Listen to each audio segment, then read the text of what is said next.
Previous લેક્ચરમાં આપણે તમારો જે સેકન્ડ ચેપ્ટર છે નેચરલ રિસોર્સિસ એન્ડ વેસ્ટ, બરાબર, એનો ફર્સ્ટ કમ્પોનેન્ટ નેચરલ રિસોર્સિસ છે એ ડિસ્કસ કરેલો. તો હવે આજના લેક્ચરમાં આપણે જે તમારો સેકન્ડ કમ્પોનેન્ટ છે વેલ્થ એ ડિસ્કસ કરીશું.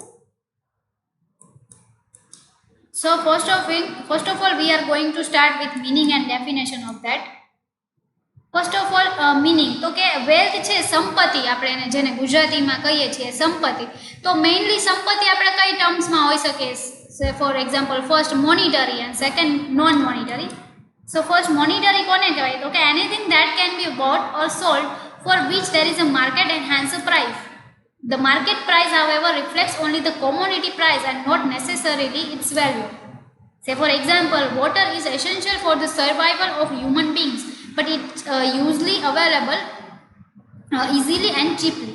એટલે કે મોનિટરી વેલ્થ છે જે બી કોઈ વસ્તુ આપણે માર્કેટમાં સેલ કરી શકીએ, પરચેસ કરી શકીએ, ફિઝિકલ થિંગ હોય અને એના માટે આપણને કોઈ પર્ટિક્યુલર પ્રાઇસ મળે તો એને આપણે મોનિટરી વેલ્થ કહેવામાં આવે છે. હવે માર્કેટ પ્રાઇસ છે એ શું કરે છે કે કોમોડિટીની પ્રાઇસ ખાલી કરે છે, બટ એની વેલ્યુ શું છે, એની જરૂરિયાત શું છે આપણે લાઈફમાં એ રિફ્લેક્ટ કરતું નથી. જેમાં માટે આપણને કહ્યું છે કે વોટર છે એના માટે આપણે પાણી વેરોની બધું ભરીએ છીએ, બટ એ આપણને સ્ટીલ કેટલા કે બહુ ઓછા પૈસામાં મળી રહે છે. તો આવી જે બી કંઈ વસ્તુ એને શું કહેવામાં આવે? Monetary wealth. Second is known monetary wealth. That is, they are the things which depends on scarce resources and for which there is a demand, but are not bought and sold in a market and hence have no price. Say for example, our education, health and defense. એટલે કે એના જે resources છે જ્યાંથી તમને આ બધી વસ્તુ મળતી હોય એને બહુ ઓછા હોય, એની અછત હોય એ બધા રિસોર્સિસની બધી વસ્તુ મળવાની, બરાબર, એની ડિમાન્ડને લીધે તો આ વસ્તુને પ્રાઇસ તમે પરચેસ કે સેલ ન કરી શકો, બટ એની વેલ્યુ છે એ ઘણી બધી હોય તમારા લાઈફમાં. તો આને શું કહેવાય? Non monetary wealth. Say for example education, health and defence. So definitions: a measure of the value of all of the assets of a worth owned by a person, company or country. Wealth is the found by taking the total market value of all the physical and intangible asset of entity and then subtracting all the debt. એટલે કે કોઈ person પાસે, community પાસે, company અથવા country પાસે જે બી કાંઈ tangible assets હોય ને ફિઝિકલ અસેટ હોય એની માર્કેટ વેલ્યુનો સરવાળો કરવાનો અને એનામાંથી જે બી કાંઈ લાયબિલિટીઝ હોય તમારી, એટલે કે જે દેવા હોય એ બધીને માઇનસ કરવાની, તો જે આફ્ટર તમને મળે એને શું કહેવાય? Wealth. Next, life, not money, is the measure of real wealth value. Examples include land, labor, knowledge and physical infrastructure. The most important forms of real wealth are beyond price and are unavailable for market purchases. હવે life છે એટલે કે લાઈફમાં જે money છે એ real measurement નથી હોતું વેલ્થને માપવા માટેનું, બટ ઘણી બધી વસ્તુ છે જેમ કે લેન્ડ છે, લેબર છે, નોલેજ છે, ફિઝિકલ ઇન્ફ્રાસ્ટ્રક્ચર, તો આ બધાને બી આપણે શું કહી શકીએ છીએ? Wealth. Next is a difference between wealth and general resources. So first, natural resources. That is, wealth is the abundance of valuable resources or valuable material possessions. An individual, community, region or country that possesses an abundance of such possessions or resources to the benefit of the common good is known as wealth. Whereas the natural resources are all those materials or substances occurring in nature which can be exploited for economic gain. Moreover, we receive them from planet Earth only. Wealth એટલે કે સંપત્તિ શું કહી શકાય કે આપણે આગળ વાત કરી કે કોઈ ઇન્ડિવિજ્યુઅલ પાસે કોઈ પણ કંઈ ફિઝિકલ વસ્તુ હોય અને ઇન્ટેન્જિબલ અસેટ હોય, આ બધી વસ્તુનો સરવાળો કરીને લાયબિલિટી માઇનસ કરીએ તો એને વેલ્થ કહેવામાં આવે છે. એ જ વસ્તુ અહીંયા સમજાવેલી છે.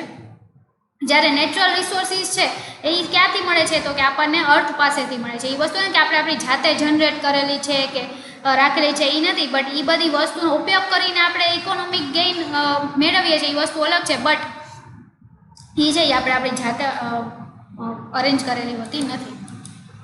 Second is wealth is a relative and May be very important point from economic point of view, whereas natural resources are all those assets or materials that constitute the natural capital of a nation.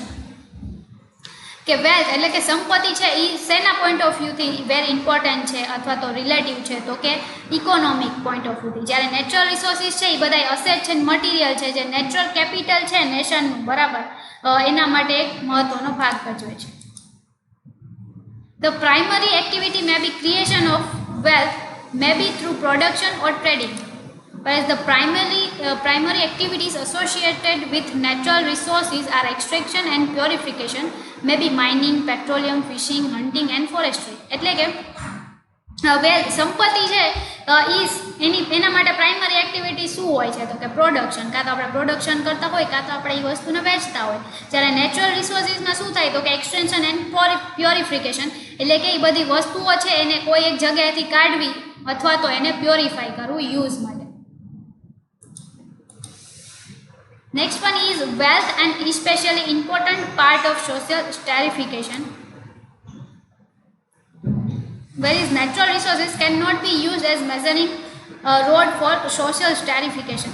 એટલે કે આપણે જીવન જરૂરી વસ્તુ છે, રોજબરોજની વસ્તુ છે, એના માટે આપણને શેની જરૂર પડે છે તો કે સંપત્તિ, એટલે કે સોશિયલ સ્ટેરિફિકેશનમાં વેલ્થ છે ઇમ્પોર્ટન્ટ ભાગ ભજવે છે. જ્યારે નેચરલ રિસોર્સિસ છે એ ઇનડાયરેક્ટલી ભજવતા હશે બટ ડાયરેક્ટલી એનો કોઈ મેઇન પાર્ટ હોતું નથી સોશિયલ સ્ટેરિફિકેશન.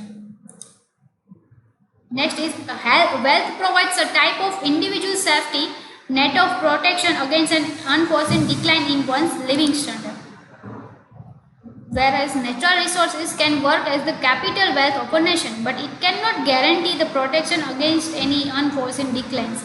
વેલ્થ એટલે કે સંપત્તિ છે, જો આપણને ખબર છે કે સંપત્તિને આપણે કઈ રીતે ગણી શકીએ તો ઇન્ડિવિજ્યુઅલ પાસે આની પાસે વધારે પૈસા છે કરે છે, એનું લિવિંગ સ્ટાન્ડર્ડ છે બહુ સારી રીતે રહેશે, અથવા તો એને કાંઈ એવો પ્રોબ્લેમ કે એ કાંઈ આવશે તો સંપત્તિ છે એ તમને બહુ સારી રીતે ઉપયોગમાં આવી શકે. જ્યારે નેચરલ રિસોર્સિસ છે એ આખા નેશનનું કેપિટલ વેલ્થ ગણી શકાય બટ એ ડાયરેક્ટલી એવી ગેરંટી ન આપી શકે કે નેચરલ રિસોર્સિસ દ્વારા તમારે જે લિવિંગ સ્ટાન્ડર્ડ છે એ તમે સારા બનાવી શકો.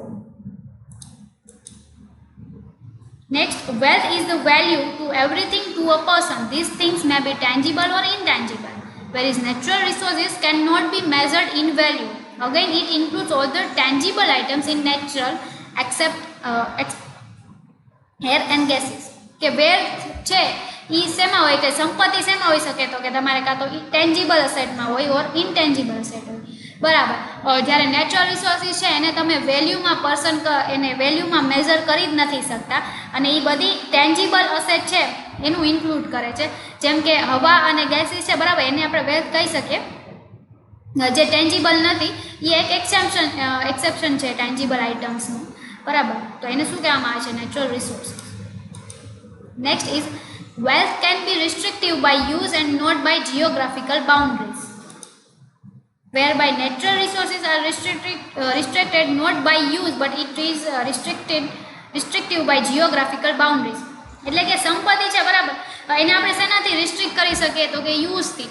કે માની લો તમારી પાસે ઘણી બધી સંપત્તિ છે બટ તમે એનો સાચવીને ઉપયોગ કરો છો, પ્રોપર વેમાં ઉપયોગ કરો છો, તો એ તમે એને રિસ્ટ્રિક્ટ શેનાથી કરી શકો તો કે તમારા ઉપયોગથી, નહીં કે જીઓગ્રાફિકલ બાઉન્ડ્રીથી કે તમે આ રાજ્યમાં છો તો આટલા વાપરો બીજામાં તો નહીં વાપરો, નહીં એવું નહીં. બટ નેચરલ રિસોર્સિસ છે એ શેનાથી રિસ્ટ્રિક્ટ થઈ જાય છે પણ એના યુઝથી રિસ્ટ્રિક્ટ નથી થતા બટ એ રિસ્ટ્રિક્ટ થાય છે જીઓગ્રાફિકલ બાઉન્ડ્રીથી, કે અલગ રાજ્યમાં બીજા નેચરલ રિસોર્સિસ હોય તો આ રાજ્યમાં બીજા હોય, તો આવી રીતે એ ડિફરન્સ છે. Next is existence of human being is not dependent on wealth, whereas the sustainable existence of the human being is highly dependent on the sufficient natural resources. સાચી વાત છે કે પૈસા કે બધું ઘણું બધું હોય બટ નેચરલ રિસોર્સિસ જેમ કે ઘર જ ન હોય તો, ઘર બનાવવા માટે લેન્ડ જ ન હોય તો, પૃથ્વી જ ન હોય તો તમે શું કરવાના છો. તો એ જ ડિફરન્સ આપણને કીધેલો છે કે હ્યુમન બિંગના એક્ઝિસ્ટન્સ માટે વેલ્થ છે એ એના ઉપર ડિપેન્ડન્ટ નથી હોતા, જ્યારે નેચરલ રિસોર્સિસ ઉપર હ્યુમન બિંગનું એક્ઝિસ્ટન્સ છે એ વધારે મહત્વ રાખે છે. Wealth can not create natural resources, in fact it's the form of output, whereas natural resources is used as the main input to generate wealth. કે વેલ્થ છે, સંપત્તિ છે એ નેચરલ રિસોર્સિસ ક્રિએટ ન કરી શકે, બરાબર. જેમ કે આપણે પૈસામાંથી એવું થઈ શકે કે કોઈ નદી તમે બનાવી શકો જ્યાંથી પાણી આવે કરે, બરાબર, એવું બધું આપણે વેલ્થમાંથી ન હોઈ શકે. બટ વેલ્થ ઊભી કરવા માટે નેચરલ રિસોર્સિસ છે એનો જ ઉપયોગ કરીને આપણે વેલ્થ એટલે કે સંપત્તિ જનરેટ કરીએ છીએ.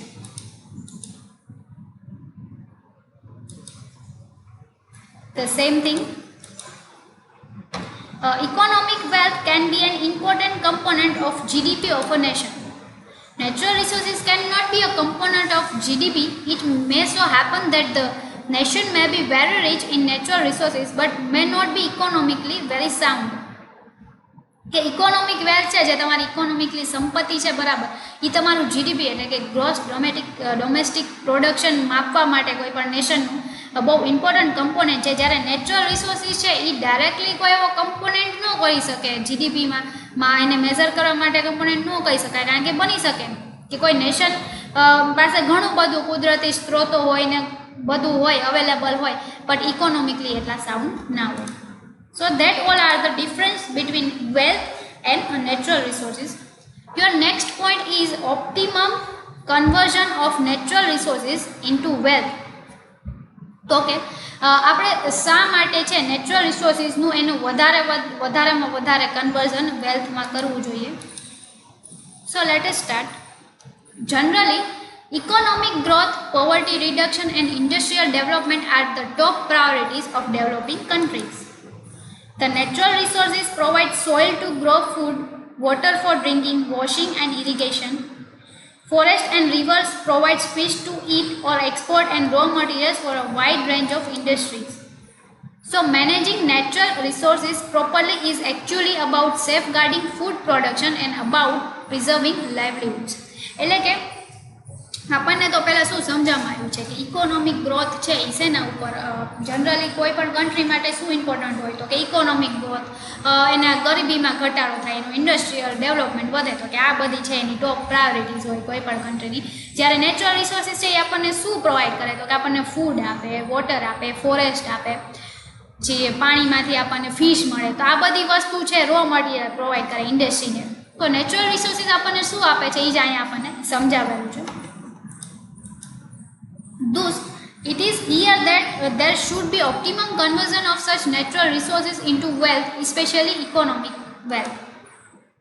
And unless a particular country devotes and makes the conscious efforts to convert its energy and resources to production of food, clothing and other essentials so that the wealth can be generated through trade of these goods. For this, there is a call for optimum conversion of natural resources into wealth.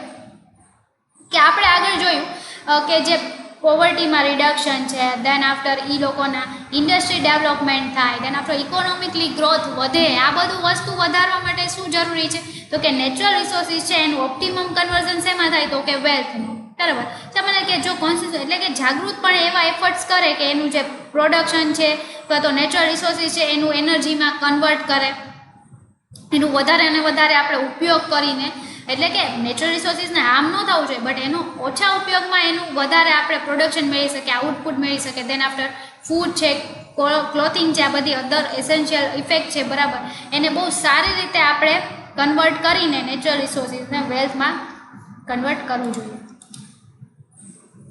The following points thus reveals as to how the natural resources can best be converted into wealth. હવે આમાં અમુક following point છે, અમુક points આપેલા છે કે તમે કઈ રીતે ઓપ્ટિમમ કન્વર્ઝન્સ છે નેચરલ રિસોર્સિસનું વેલ્થમાં કરી શકો છો. તો કે first, natural resources can be converted into commodities yielding economic profit. કે તમે કોમોડિટીમાં કોઈ પણ વસ્તુ છે એ કંપનીને છે ને કહેવા માંડો ઇન્ડસ્ટ્રીઝને કે નેચરલ રિસોર્સિસ છે એનો વધારે ઉપયોગ કરીને કોમોડિટીઝ કરે, તેના આફ્ટર એ કોમોડિટીને આપણે સેલ કરીને ઇકોનોમિક ગ્રોથ છે, પ્રોફિટ છે એ મેળવી શકીએ. Second, natural resources may be so used and transformed so that the needs of poorest segment of the society can be satisfied. એટલે કે નેચરલ રિસોર્સિસનો સારો એવો યુઝ કરો અને એને ટ્રાન્સફર કરો જેથી કરીને આપણા જે ગરીબી વિસ્તારમાં છે એ બધા લોકોને કામ તો મળે, સાથે સાથે એને એ લોકોને ફૂડની ને એ બધી જે ડિમાન્ડ છે એ બી આપણે સારી રીતે સેટિસ્ફાઈ કરી શકીએ.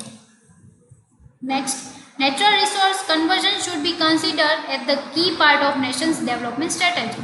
કે નેશનલ રિસોર્સિસનું કન્વર્ઝન છે એને આપણે કી પાર્ટ નેશન્સના ડેવલપમેન્ટ સ્ટ્રેટેજી તરીકે કી પાર્ટ તરીકે લેવું જોઈએ. Natural resources play a key role in reducing poverty, fighting hunger. જે રીતે આપણે વાત કરી કે એનું નેચરલ રિસોર્સિસને વેલ્થમાં કન્વર્ટ કરવા માટે આપણે જે બી કાંઈ પ્રોસેસ કરશે કંપની કે ગવર્મેન્ટ, એના માટે વધારે વર્કર્સની જરૂર કરશે. એ વર્કરની જરૂર પડે એટલે આપણે ઘણા બધા લોકોને કામે રાખી શકીએ, ઘણા બધા લોકોને કામે રાખી શકીએ તો એને પૈસા આપી શકીએ, જેથી કરીને ગરીબીમાં ઘટાડો થાય, ને ગરીબીમાં ઘટાડો થાય પૈસા મળશે તો એ લોકોને ખાવાની જે વસ્તુ છે ખાદ્ય પદાર્થો બી આસાનીથી મળી શકશે. Next, there can be a transformation of natural resources wealth into development wealth. એટલે કે નેચરલ રિસોર્સિસનું તમે વેલ્થમાં કન્વર્ઝન કરશો, ટ્રાન્સફોર્મેશન કરશો તો એનું શેમાં થઈ શકે તો કે ડેવલપમેન્ટ ઓફ વેલ્થ, એટલે કે વધુ ને વધુ વેલ્થ છે એ જનરેટ થઈ શકે. With the help of good governance and equity of access sustainable transformation can be achieve. એટલે કે ગવર્નન્સ એટલે શું કે સારું એવું ગવર્મેન્ટની પોલિસી હોય કંપનીઝ માટે કે સારી રીતે તમે આ આપો, એને છૂટ આપે અમુક પ્રકારની કરી શકે ને ઇક્વિટીનું પ્રોપર એક્સેસ કરી શકે કંપની, તો આ સસ્ટેનેબલ કે સારું એવું ટ્રાન્સફોર્મેશન છે એ આપણને અચીવ થઈ શકે છે. Revenues generated from natural resources transformation into wealth should be utilized for development finance. Such revenues should be invested in building other capitals, not letting the use of natural resource capital weaken further the opportunity and the need of the country to develop other capitals.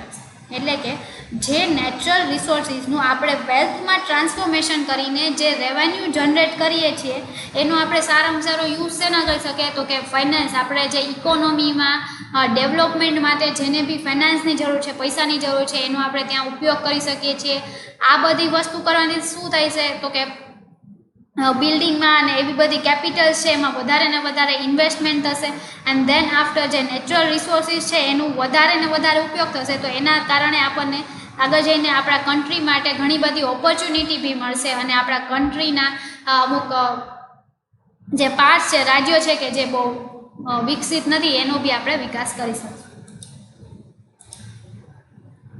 Conversion of natural resources into wealth is possible by not letting bad governance destroy or deplete natural resource capital or deplete natural resource capital or ecosystem services of the country.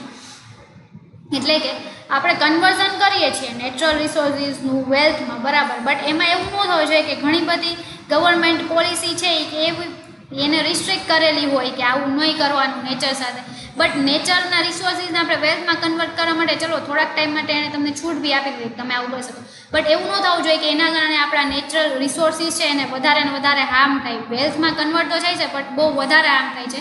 તો આવું જે આપણા ecosystem services છે અથવા તો આપણા જે natural resource capital ને આ બધી વસ્તુ છે એ બી એનો નાશ ન થવો જોઈએ અને સરખી રીતે નેચરલ રિસોર્સિસનું વિધાઉટ હાર્મ સાથે અથવા તો ઓછામાં ઓછું એને જે ખામીઓ થાય નેચરલ રિસોર્સિસમાં એવી રીતે આપણે એનું વેલ્થમાં કન્વર્ઝન કરવું જોઈએ.